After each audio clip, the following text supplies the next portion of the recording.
We will tear your souls apart.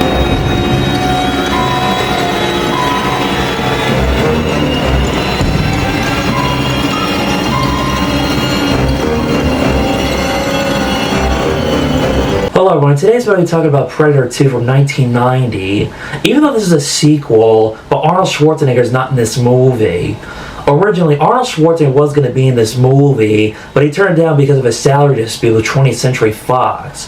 For what I also read, another reason why Arnold Schwarzenegger turned down this movie is because he didn't like the script of this movie. The third reason for Arnold turning down this movie is because he was already committed to making Terminator 2 Judgment Day. That says it all right there. Instead of being directed by John McTiernan this time, Predator 2 was directed by Stephen Hopkins. He directed A Nightmare on Elm Street 5, The Dream Child, prior to this, and he later directed movies like Judgment Night, Ghost in Darkness, Lost in Space, Under Suspicion.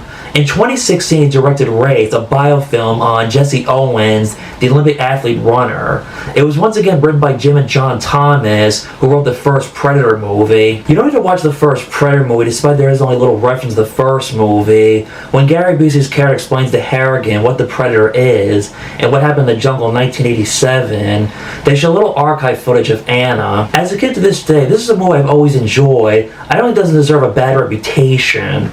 Anytime people ask me what my guilty pleasure movie is sometimes, I've answered Predator 2, and people's reaction is, that's not a guilty pleasure movie. Predator 2 is an awesome movie. This movie's a mixed bag. It's either liked or disliked. For me, I fucking love this movie. I mean, yes, it doesn't top the first Predator movie, but this still isn't a bad sequel in my own opinion. It may not be as good as the original, it's still a decent solid sequel. The movie does not repeat itself like the first movie did. It's in a different location. Instead of the jungle, it takes place in Los Angeles, 10 years later after the first movie. The movie starts off with a drug war between the Colombian and Jamaican drug lord dealers and law enforcement. Just like the first Predator movie, this war scene feels like something out of a typical action movie. I want to think this was before the 1992 Los Angeles riots 2 years later.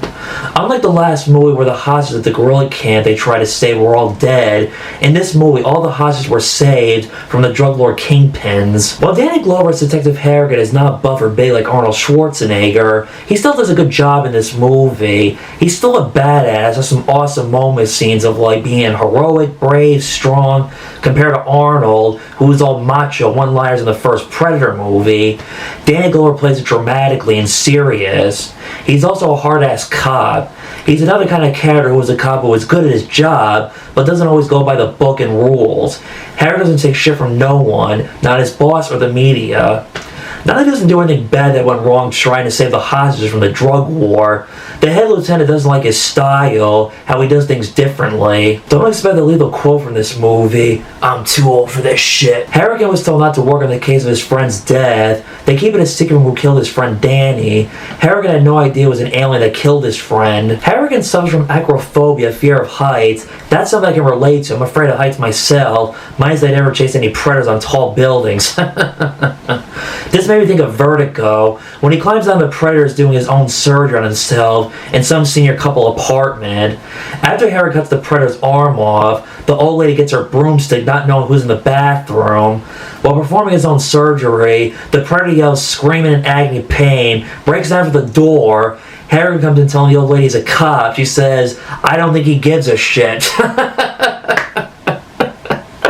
As to get to this day, that line always makes me laugh. Before being captured by Keyes' team, he punches an asshole reporter telling him, fuck you! Good old Danny Glover right there. Rarely I mention Easter eggs, just like Jason Goes to Hell when we spot the Necronomicon from Evil Dead. In this movie they explore a little bit more of the Predator mythology. We see in the Predator spaceship, the Predator has a trophy case of the xenomorph alien skull, setting up for an Alien vs. Predator crossover movie.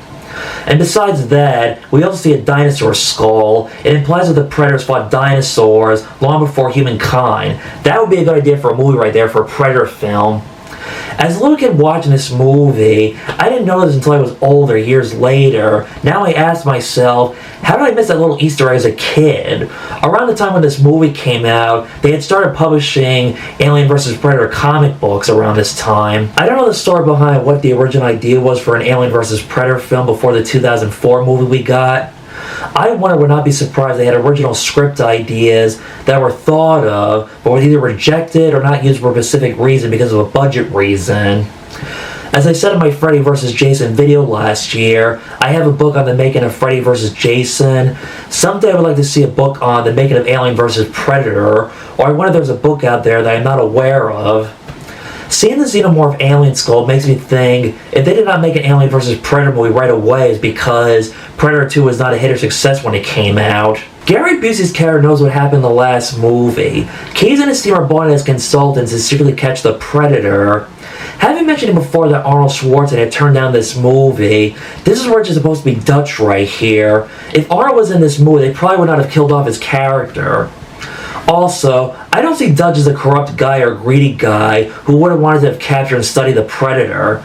In a way, this feels similar to Alien with the Weyland Corporation that want to bring back an alien and study it. Gary Busey plays the typical asshole FBI agent. He keeps telling Harrigan to stay out of the case on who's killing these voodoo and Jamaican drug dealers. Despite being an asshole, he was right. Harrigan had no idea what he was up against. Gary Busey is a little bit cartoony over the top at times in this movie. When him and his team are trying to kidnap the Predator at the meat factory, just when he thought he was already dead, he saves Harrigan's life. Guess who's back? Too late to go home now! He tells Harrigan to get out and he wants to save his life, but the Predator throws his hunter disc slice at him and he gets his head chopped off. The end and dead right there. Disclaimer, yes, I am aware of his inappropriate behavior he did back in 2022 at Monster Mania. I am not talking about in this video. As you know me by now, I am separating the art from the artist. Interesting about watching this movie as a kid, it occurred to me that both Danny Glover and Gary Busey were in two of my favorite baseball movies that I loved as a kid growing up. Angels in the Outfield and Rookie of the Year. In Angels in the Outfield, Danny Glover plays a baseball manager and meets a kid who helps him believe that real Angel helped his team become a winning team. In Rookie of the Year, Gary Busey plays an aging pitcher who mentors a young 12-year-old boy who can throw as fast as Nolan Ryan, Randy Johnson, Roger Clemens, Bob Gibson, and Sandy Koufax. In the future, I would like to do videos on those movies. Danny was a friend and lifelong partner of Danny's. Death was sad for Harrigan. We didn't get a chance to know this character well enough to earn his death. Not like Dylan, Mac, Blaine, Hawkins, Pancho, and Billy in the first Predator movie. Bill Paxton is one of the few actors to be killed by both the Terminator, Xenomorph Alien, and the Predator. Just like Cuddy, he's a little bit of a goofball, but he still does a good job in this movie. While he's waiting to talk to Harrigan and want to work for him, while waiting he's talking to Leona, telling her a joke. She grabs and pinches by the balls, being offended. Lesson learned right here. Don't mess with Maria Conchita Alonso right there. Compared to Hudson, he's a little bit braver, especially the scene when he's on the subway. He tries his best to help everyone get to safety and comes face to face against the Predator. Harrigan finds the Predator ripping out his spine in the subway. Maria Conchita Alonso is a good actress. There's not much to say about her character. She's just there, that's it. And she's also very devoted to Harrigan. Her acting isn't bad, just not much to say about her character. You might recognize her from The Running Man with Arnold Schwarzenegger, Moscow on the Hudson with Robin Williams, and Vampire Kiss with Nicolas Cage. After saving one in the subway, she tries to find Jerry. The Predator grabs her by the neck, but he doesn't kill her because she's pregnant. That's another Predator code right there. They don't kill pregnant women. In case you're wondering who the father was, we never know or find out, so that is a mystery. The final fight scene between Harrigan and the Predator is awesome. Just as cool, epic, and badass like the first movie. Harrigan kills the Predator with the spear disc he uses, telling him, "Shit happens!" After Harrigan kills the Predator, more Predators show up. Harrigan is outnumbered. He drops the weapon. At first, Harrigan thinks he's at the end for him. He responds saying, "Okay, who's next?" The Predators don't kill him. They take the dead body of the Predator he killed. They give him a gun as a reward for killing the Predator. And the gun says 1715. Keep this in mind when I talk about Prey. The Predators leave Earth. Harrigan comes from the underground. Keyes' team arrive. They are mad, angry, and pissed off at him because they were so close to capturing the Predator. The police arrive. Keyes' team takes off. Harrigan says, Don't worry, asshole, you'll get another chance. Ends on a cliffhanger that sets up for another sequel that the Predators will return to Earth. Sometimes I wish they made a third Predator movie around this time period. It would have been a good opportunity to make a third Predator movie when the series was popular because of the first movie's fan following. But it goes back to this movie not being a success when this movie first came out. It's part of the reason why they didn't make another Predator movie until 20 years later.